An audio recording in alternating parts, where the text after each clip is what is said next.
Hi everyone, Bernard here with the latest Citizen vlog, and again my apologies, I'm doing this on a tablet and a phone at times, obviously whichever seems to be quicker, so if there's any sort of lag with the audio, please forgive me until I get my new equipment. I don't know how long that'll be, so I'm trying to save the pennies and see if the bank statement looks a bit healthier. So working all the hours I can to get as much money as I can to get some decent equipment as well for these wonderful vlogs for you wonderful people. Hope you're all keeping well anyway. Please, if you're new to the Citizen vlogs, push the old subscribe button, that'd be great. Push the bell notifications. Please tell your friends about these. It's, you know, I put lots of these out and hopefully they're entertaining and interesting at the same time. This is like a city pass one. I'm not doing many city presents, and I do city quizzes as well, but on these ones we have a look back at, say, a publication that came out and have a quick look back at some memories, and I may ask you a couple of questions as well, so just be alert, you know, for any questions, and if there is a lag between the audio, please forgive me. We'll get there eventually. Anyway, yeah, so what I'm looking, it's funny actually, when we're obviously the whole season we've been celebrating 125 years, haven't we? But obviously back in December the 5th, we had this centenary souvenir edition, but it was in obviously celebrating 100 years at that time. It's 30p, a Manchester Evening News special, so obviously we do celebrate our little things, but obviously this goes back, interestingly enough, to 1880, which obviously wasn't Manchester City, was it? We've been celebrating 125 years of Manchester City, haven't we? But obviously we've been around a little bit longer than that, haven't we? So obviously this celebrates 100 years of the Blues and mentions obviously the 1880 links, which tend to get glossed over a little bit, don't they, in a 125 year celebration. Well, who are those? Do you know who those two are? I don't know. I think you'll know who both those players are, won't you? But who's this guy here? Can you remember who that guy is? That might be the harder one of the three. So give me the three players on there, I'm sure you know it. Yeah, so this wasn't a very thick publication, not many pages in it, but it was just interesting to look back on it and what we were talking about, because lots of things I've been doing from our history blogs, city history blogs. Obviously I've used information from places like this, from these sort of magazines. But obviously it all started about from a vicar's daughter, they're saying there. Obviously I did mention this in one of my old history vlogs. She was only the vicar's daughter, but she sowed the seeds of Manchester City Football Club. Yes, the time-honoured opening to many a bawdy one-line joke is exactly how the future Blues came to fruition in the 19th century. The Reverend Arthur Connell's offspring certainly wasn't joking when she put forward the idea of forming a working men's club in Gorton in the 1870s, but she wouldn't have had an idea what her suggestion was to eventually spawn. Connell, the vicar of St Mark's Church in West Gorton, took to the idea of providing recreation for the working classes in the area. Two church wardens put the plan into action and went on to form a cricket club in 1879, and then in 1880 St Mark's West Gorton Football Club was born. I think if you watch the various things we have, obviously the rugby was quite a bit, was the major sport in the area, I think, at that time. So it's obviously up against that. Obviously football did eventually, quite relatively soon after takeover, but yeah, rugby was the main thing. So that was 1880, obviously the birth of St Mark's and Hardwick FC, etc. So obviously you'll know, it's a silly question really, but what year did we become Manchester City? You should, if you don't know that by now, because we've already mentioned it, but yeah, so what years did we actually become Manchester City, as opposed to one of the other things we've been. Obviously some great images there. Obviously I'm not going to ask you Billy Meredith is, but there's images with the King as well, King George V. I mean, he did obviously attend a lot of games, but I think the one at Hyde Road he attended was actually one of the first times, or the first time he'd attended a football match outside of London. So obviously I think that was probably the Liverpool game, was it, 1920? So that's a visit to Hyde Road. But then you've got another, again at the 1926 FA Cup final, which was sadly lost, but obviously we've got him there again being introduced to the players, and there's an image on the next page in the 1930s of him being introduced to the 1934 team as well. But obviously I think the King probably attended most games at that stage, so it's nothing special, but it was special for him to obviously visit Main Road. So obviously you've got Billy Meredith there, fantastic. And there's another player, I mean this is one I wouldn't recognise, but this is one you don't see much of, another great player from City's past. Would you know his name, who that gentleman was? Don't think that was given away there, was it? I'm just making sure I didn't give you the answer in the thing, but yeah, let me know who that was. Then you've got obviously the magical moments from 100 years of the Blues with some great players. I mean, I think we all know who that is, don't we? I mean, I'll ask you, but I'm sure we know that, and we all know that event, what game that was, don't we? Some more great images. Oh, this isn't Main Road, is it? So why are they showing that? Well, that's a great one. This is the first time we lifted the REID title, 36-37. That's a great image of the team there with the trophy in front. That's one of the great pictures I like in this this paper.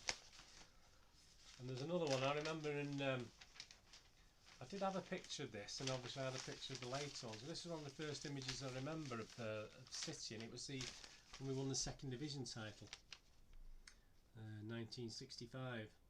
66, yeah, 1965-66 season, my first season of going to Main Road, and that's an image, and there's a little trophy. But I remember having a picture on my wall of that, of the team with the trophy. And that brings back some great memories, and obviously Mercer and Allison were the guys who took us to that memorable thing. Great image of Joe Mercer there, absolutely fantastic. And then they obviously go on to name some City greats, obviously City's all-time greats, so you got plenty of people obviously like Peter Doherty. Again, I've not really talked to him much in the history vlogs. I'll have to pick up on him one day. Obviously the King, Colin Bell. Obviously got Bert Troutman there, old and new, or one of the newer, most obviously recent approaches before his death. Unfortunately, obviously Troutman has a lot of good memories for Bert Troutman, and obviously we go to the various trophy winners. That's now that image there. I remember having that on my bedroom wall, and obviously City lifting the title in 1967-68. Can you name me the 4 players there that you can see? Obviously this is. I'm not going to ask you that one. You know who that is, but who's this guy? Who are these two? I'm struggling a bit on that one myself. A very young looking one, but I think it's who I think it is. It doesn't actually say on the caption who it is, but I think I know who that is. But so who are these 3? I'm fairly sure that's who I think it is. I might be totally wrong, but obviously I'm not. There's nothing in the caption to confirm who I think it is. Obviously that's a great picture. And yeah, I used to, as I was saying, I used to have that picture on my bedroom wall when we won the first division, because my big brother was a United fan. He was 10 years older than me. You know, we lived together for a little while. He did move out, but he had all the United stuff on his side of the wall, all the European Cup things, and obviously the same season we'd won this, and he thought he'd upstage it. But I mean, my presentation, as you can expect from me, was far better than his crappy. He glued all his up with glue, and all the glue sort of run through and wrecked the pictures. I sellotaped mine up. We didn't have blue tack in those days. I sellotaped all my pictures up, so it was quite good. So it was 3 of us. We had 3 brothers. Richard wasn't interested in football. He was the odd one out, really. He had no interest in football whatsoever, but obviously Alan was a big United fan. Well, United fan. He went to the odd game. You know what these United fans are like. And obviously I was big into City, so yeah, that was on. I remember that image on the wall. That's another great image. Who's this? Again, I've had to guess who I think it is. Who's that there? Obviously we know Skip again with the Cup Winners' Cup in 1970, but who's I've had to. I think I know who that is, and who's this guy here? Do you know who this one is? But anyway, who's that one? I've assumed I know who that is, and I certainly know who that one is. But yeah, if you can think out who they are, that'd be really good. And of course, it goes on to the battle for Main Road. Obviously, the trouble we had, obviously, in our time, and there were boardroom battles before that. Obviously, and there's lots of trouble, obviously, with the Bert Troutman years as well, with fan revolts, etc. Not, initially anyway. Obviously, you've got the battle for City, obviously, between Mr. Swales, the battle for Main Road, and obviously Francis Lee at the time, which is obviously to all end in tears, wasn't it? But you certainly had things like that. 1990. What year was that? I told you then. So what year was that? What year did Francis Lee actually gain the chairmanship? What year did he actually? It rumbled on for a while, didn't it? But if you can remember that. Some more City greats. Obviously the memorable Summerby, Neil Young. Great action picture of Franny Lee there. I mean, what a fantastic. I mean, did he score from that one? I have no idea, but obviously, what a great image. That's a fantastic picture, isn't it? My credit to the whoever took that picture. So yeah, that was 100 years of the Blues there, which is just really good, just really interesting. stuff on Brian Horton, but you know, obviously that. But it's quite simple, only 24 pages. So as these things got better as the years passed by, didn't they? The players, yeah, I mean, obviously, you know, Tony Buck and you know Walsh, you know your Paul Walsh, but this one here might cause a bit of problem. It was between him and Ken Mullen when I first started, and well, we'll go on to him in a minute.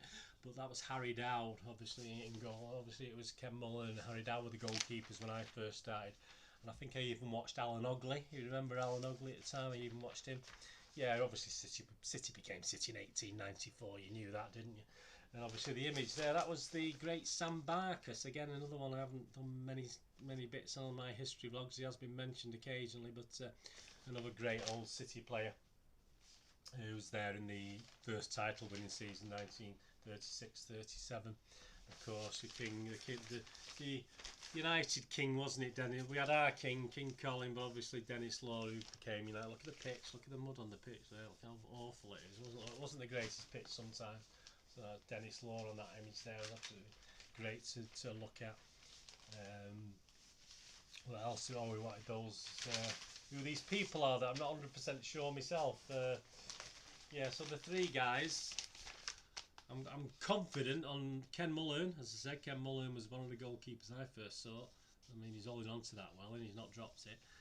Obviously Neil Young, but obviously that has to be Mike Doyle, doesn't it? I mean, that just has to be a young Mike Doyle. Do you agree with me? I might be wrong. It might be someone else. Then I've totally no. My apologies if it is, but it just looks like Mike Doyle to me. Obviously, we've got the wonderful Tommy Booth there. You know, and that's got to be Glimpardo. A bit soaked, obviously. It was a wet night, wasn't it, in Austria? But obviously that's got to be Glimpardo again. I might be totally wrong. My apologies. And of course, Francis Lee when he took over from Peter Swales. Sorry about the rattling of paper on all this. Just sort of old technology, isn't it? Old technology, of course. Francis Lee, and it's been part of my little one or two of my history vlogs about the Leeds Eight, and obviously out on this day I've done various things on Twitter on Francis Lee's takeover. That was, of course, was 1994 when he became chairman. I think he was chairman to 98, was he? I think it's 3 or 4 years, but yeah, there you go. And I think we had Bernstein then, did we? Is it Bernstein after Franny? Who sort of steadied the boat, didn't he, Mr. Bernstein? Good. Always remember him being a good City fan as well, which is nice, isn't it? I mean, they did say Swells was a City fan, but I have heard different things on that. He certainly wanted the best for City, but obviously he cocked up a little bit, didn't he, along the lines? But he certainly did want the best for City, and there's no doubt about that. But obviously, it was said that he wasn't really a City fan. Obviously, became a City fan as the years he spent there, obviously, but he didn't grow up as a City fan. From what I believe, I'll say from what I believe, obviously, but I think Bernstein did. Obviously, Bernstein was, I think it was David, was it? Well, maybe, my apologies if it wasn't David Bernstein. But yeah, he sort of grew up as a City fan. And although there's no guarantee anyone who's a dyed-in-the-wool City fan is going to do any better than someone who's just a businessman.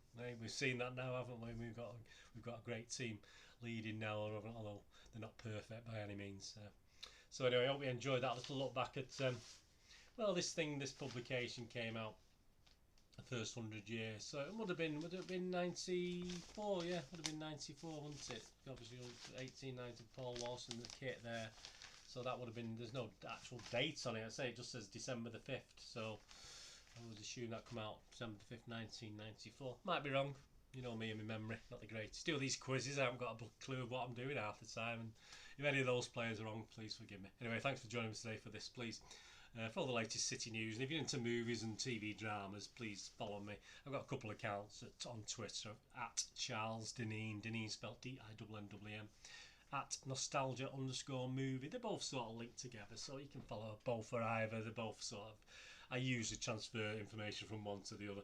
And I'm on Facebook at moviegamenostalgia.com, is my little website for old and rare DVDs, movie posters from the 90s, 2000s, and board games. Stocks are a little bit low at the moment because I can't replenish my stocks, but there's still plenty, still hundreds and thousands of stuff on there. So if you can have a look at on moviegamenostalgia.com, I'll give you a thumbs up. Much appreciated. Yeah, any thumbs ups are fantastic. It's nice to get a lot of views. Nice to get thumbs ups anyway. And I said hopefully the audio lag isn't too far behind, but obviously recording on this tablet, it does get, it's nearly 15 minutes this one now, so it does sort of get gradually worse depending on the time of day I record this, and if the internet's busy, blah blah blah, and how much stuff I've got on my tablet that I've not wiped off. So it's a bit of a pain, but I'll get it sorted. I'll get some new equipment, and it'll be all dancing, all singing system then if I can figure it out. Anyway, thanks for watching today. Hope you enjoyed that. Please let me know in the comments what you think. Any special memories there for you as well? Like for me, it's nice to look back at these things and remember things that I can remember. Please, what are you going to do with the rest of the day? Look after yourselves, look after your friends, look after your family, which is very, very important. Let's all look after each other in these horrible times.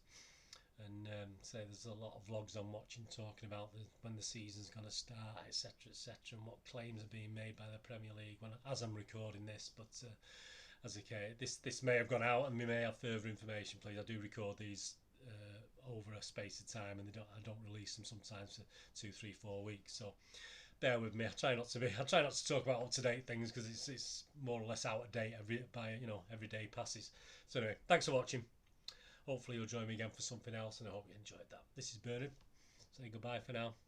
Look after yourselves, look after each other. I'll see you all again very soon. Bye bye. Love you all.